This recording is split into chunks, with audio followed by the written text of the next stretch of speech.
2 years ago, shortly before dawn, Russian troops marched across the border in Ukraine.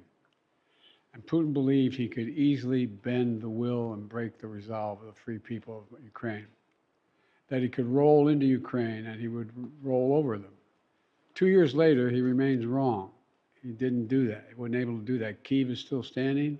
Ukraine is still free. And the people of Ukraine remain unbowed and unbroken in the face of Putin's vigorous onslaught. This is due to their sheer bravery and their sacrifice, but it's also due to us. Remember, the United States pulled together a coalition of more than 50 nations to support Ukraine. We unified and expanded NATO. We can't walk away now. And that's what Putin is betting on. He's betting on we're going to walk away.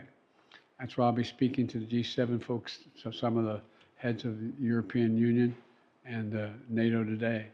That's why I'm announcing more than 500 new sanctions in response to Putin's brutal war of conquest, in response to Alexei Navalny's death. Because make no mistake, Putin is responsible for Alexei's death. Yesterday, I met with Alexei's wife and daughter in California, where his daughter attends college. Alexei was an incredibly courageous man. His family is courageous as well.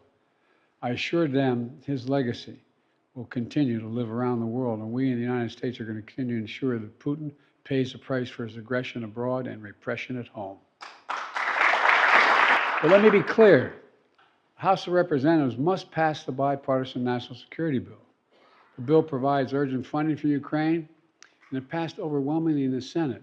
And there's no question, none. If the Speaker called for a vote in the House, it would pass easily today. Instead, they went on vacation. I mean, it's just, well. Look, folks, all kidding aside, history's watching. The clock is ticking. Brave Ukrainian soldiers and civilians are dying. Russia is taking Ukraine territory for the first time in many months. But here in America, the Speaker gave the House a 2-week vacation. They have to come back. They have to come back and get this done. Because failure to support Ukraine in this critical moment will never be forgotten in history. It will be measured, and it will have impact for decades to come.